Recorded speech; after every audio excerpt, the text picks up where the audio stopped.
So I'm going to speak to a little bit about a particular view I get of Nick for a long time now. But I'll start with the fact that we met in January 2005. We were being honoured at this event called G'day LA, which sounds a bit like a pickup line from Crocodile Dundee. They told us it was the one Hollywood marriage immune to the usual rot. The Oscar winner in a diamond-studded gown, the country singer with an accent you could bottle, gliding into gala after gala, always hand in hand, always impossibly in love. But as of this moment, all of that is lying in pieces across the polished floors of a Tennessee mansion. Nicole Kidman and Keith Urban not just separated, but careening toward a divorce fight, with $325 million in play, a trail of properties worth $56 million, and a clause in their prenup that would send most people sprinting for the witness protection program. They called it the powder clause, a little insurance policy Nicole's lawyers demanded after years of watching Keith stumble from one tabloid headline to the next, sometimes clutching a guitar, sometimes something much less wholesome. That clause, locked deep inside their 2006 prenup, has now stormed into the spotlight. And frankly, it's about to get ugly. This shocked, I think, a lot of people earlier in the week. So we did a story that Keith Urban and Nicole Kidman, after almost 20 years of marriage, they would have celebrated their 20th anniversary in 2026, that they had separated, but that we were told Nicole really still wanted to try and make the marriage work. This isn't your run-of-the-mill Hollywood uncoupling, the kind with polite PR and mutually supportive Instagram posts. No, we're looking at a collapse so abrupt and humiliating that even their closest friends are shaking their heads, muttering about betrayal and unhealed wounds. Nicole's September 30th filing in Nashville wasn't just a formality, it was the opening salvo of an all-out legal war, dropped only hours after Keith packed up his jeans, guitars, and whatever dignity he had left, vanishing from their $4 million home.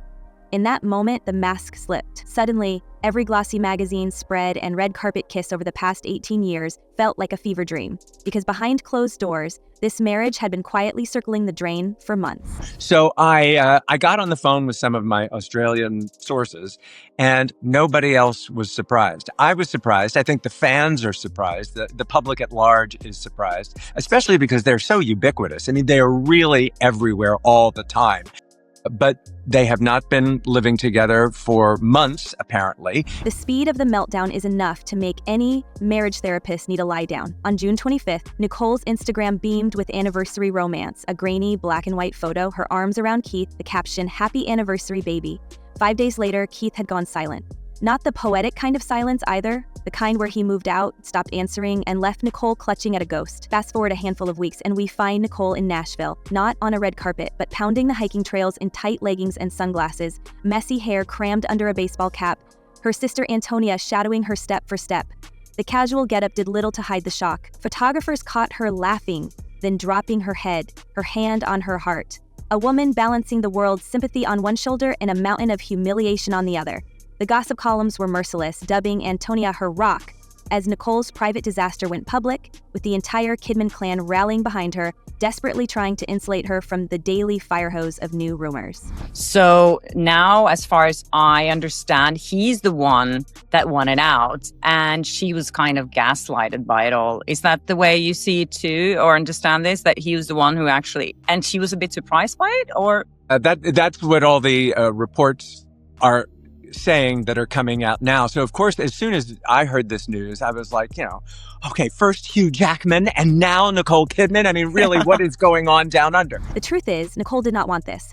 If sources close to her are to be believed, she'd been fighting for the marriage even as Keith was already half out the door. According to insiders, she was shocked, and that's the polite version, after almost 2 decades of standing by him, from his first stint in rehab, just 4 months into their marriage, to those painful nights when whispers of infidelity and old vices resurfaced.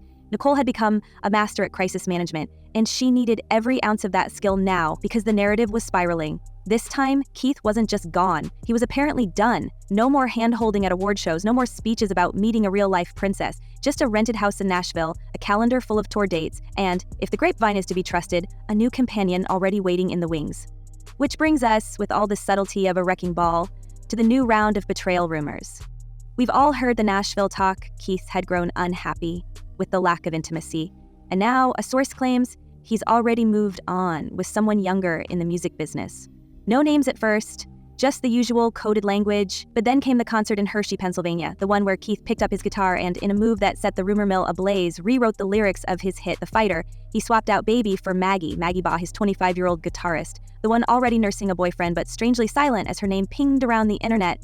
The performance, caught on fan video and blasted across social feeds, landed less than 24 hours before the divorce news broke. Was it just a musician thing? Maggie's father seems to think so, but when your daughter's name is trending alongside the phrase homewrecker and your soon-to-be ex-son-in-law is suddenly single, explanations get slippery. So, I'm doing that more. And I say that to other people in the world, yes, and particularly women, I think. We tend not to take care of ourselves. We'll take care of everybody else, but the last person is. Of course, Baugh has yet to address the speculation, and for what it's worth, there's nothing concrete tying her to Keith, except one cringeworthy onstage shout-out, a few cryptic glances, and a city full of people dying to believe the most salacious version of events. But in a world where perception is 9/10 of reality, none of that matters. The humiliation for Nicole was instant, brutal, and very, very public. For a woman who spent the past year starring in steamy Netflix dramas, hosting glitzy galas, and getting patted on the back for her porcelain skin and ageless style, this was a different kind of close-up. Not a confident Hollywood siren, but a betrayed wife reeling from the suggestion that she'd lost her husband to someone who was still in preschool when Moulin Rouge hit theaters. So I'm quite erratic in my choices. There's no method to the madness. There's just a lot of spontaneity and then the desire to always go and do something that I feel excited about. Because time, as you get older, becomes the most precious thing. Behind every swirling headline and every breathless tweet, the ghost of Keith's old demons kept peeking through. We can't ignore the powder clause, the clause that Nicole's legal team insisted on, written precisely because of his high-profile battles with substances. For years, Keith has spoken openly about the stints in rehab, the chaos that almost destroyed them in the first year, the infamous interventions staged by Nicole and his friends after a particularly wild tour. "I was very, very blessed to have Nick call an intervention on me," he told Rolling Stone once, sounding like a man relieved to be alive. But as insiders remind us, the clause is crystal clear. Keith only gets paid if he stays clean. According to reports, for every year of sobriety, he was entitled to $900,000, but one relapse, and that pot of gold might vanish like last night's applause. That's the sword now hanging over this entire circus. Was Keith's abrupt exit, his band shakeups, the swerve into younger company, all just symptoms of a classic midlife spiral? Or was it something deeper, darker, with the powder clause suddenly the trump card Nicole can play in court? Some of their closest friends seem to think so, and they whisper about his abrupt firing of a 25-year band, about a new house filled with silence instead of family chaos, about a man not just seeking freedom, but running from something inside himself. One Nashville source put it bluntly, sometimes relationships just run their course, but when you layer in millions of dollars, a superstar's reputation, and the threat of having your whole romantic history dissected in a courtroom, running its course feels a lot more like a demolition. And also, I have to say, her choice in movies, it's always like she has these young lovers. And I'm thinking, like, what does that feel like for Keith? Always watching himself in those kind of scenes. Yeah, you know, he notoriously just ended an interview recently because he was asked about that very issue with her having love scenes with Zac Efron. What's clear is that Nicole has spent the past few weeks trying to keep some shred of control as everything else fell apart. Filing for divorce hours after Keith left, asking to be primary parent to their daughters, leaning on her sister and her small circle of friends, none of it softens the blow of having your heartbreak splashed across the tabloids. The humiliation is personal, but the stakes are public. Every asset, every rumor, every mistake, every sly wink on stage up for Nicole, the calculation is as ruthless as it gets. If she can prove Keith violated that notorious clause, she could walk away with not just sympathy, but the lion's share of their fortune. So I have a little surprise episode for you guys because this morning Nelson Aspen contacted me and he was like, we have to talk about Nicole Kidman and Keith Urban's split. So Nelson actually was in their wedding almost 20 years ago, and he's got a lot of insight he wanted to share with you guys. If you're new here, Nelson is an award-winning journalist. So we're left with questions no one's eager to answer. Did Keith's rumored new flame ever really light? Was the onstage shout-out just showbiz bravado, or a deliberate shot across the bow? More importantly, will the shadows of Keith's past His years of chaos, the relapse that almost torpedoed their marriage before it ever really began, now give Nicole the ammunition she needs to take him to the cleaners? Or are we just witnessing the loudest, messiest chapter yet in a story that was always headed for disaster? The money in this battle isn't just staggering, it's a character of its own, strutting through every hallway and legal filing, demanding to be counted. At the very heart of this feud sits a property empire that would make a hedge fund manager blush. We're talking about a grand tour of luxury. The Nashville mansion with its private recording studio, where platinum records once lined the walls. The sprawling Australian retreat, set behind gates thick enough to keep even the boldest paparazzi out. The sleek Manhattan penthouse, high above the city where Nicole ruled as the world's highest paid actress. London apartments, Sydney hideaways, and vacation homes across 3 continents. Together, 11 addresses, $56 million worth of bricks and glass and memories. But in this legal arena, a memory is just another thing to leverage. Nicole, through her attorneys, is rumored to be treating each home as ammunition, bargaining chips she can cash in, or use to force concessions. Every mansion, every square foot of hardwood or marble comes with a history. And now, a price tag attached to a broken promise. That's when I formulated a hypothesis about famous people who marry famous people, and that the only way it can work is if one of them is willing to be the less famous. You cannot have 2 egos coexisting at the same time like that. The shadow hanging over all this real estate, though, isn't just about whose name goes on the title deeds. It's the clause, the infamous powder clause, looming larger by the day. Keith's old struggles have always been public knowledge, from the 2006 spiral that sent him to the Betty Ford Center just 4 months after the wedding, to the wild confessions in Rolling Stone, and even the former bandmates' claim that, back in the late 90s, the studio runs got so wild they could fund it a small country. We've all heard stories of marathon sessions that left the cleaning staff tiptoeing around empty bottles and suspicious white residue. A chaotic legacy that Nicole never forgot, no matter how many awards nights came and went. The prenup was designed for exactly this moment. Every slip, every party, every rumor becomes a potential landmine ready to blow up Keith's payout. If Nicole's team can prove a breach, the $900,000 per year Keith expected could vanish, and the property division shifts instantly in her favor. And just when we thought this was headed for a garden variety Hollywood split, the stakes jumped again. Insiders from Nicole's camp have been floating word of a lawsuit, separate from the divorce, something that would target Keith not just for financial claims, but for what one source called his rampage. The word itself is loaded, hinting at everything from financial recklessness to personal misconduct. It's clear Nicole isn't playing for a dignified exit. She's coming for accountability, maybe vengeance, and possibly a legal drama that will keep court reporters busy for months. We've seen her survive the Tom Cruise fallout, an ordeal that would have left lesser stars in ruins. Now, after holding it together for 18 years, she's reportedly using the wounds from her first public split as rocket fuel for this one.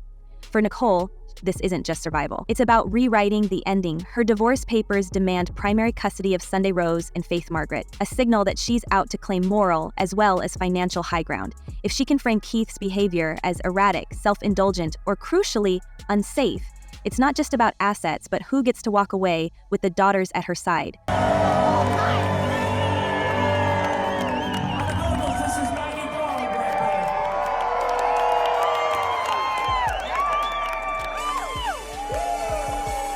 Meanwhile, the reports about Keith's state of mind are snowballing. TMZ's sources call it a textbook midlife crisis.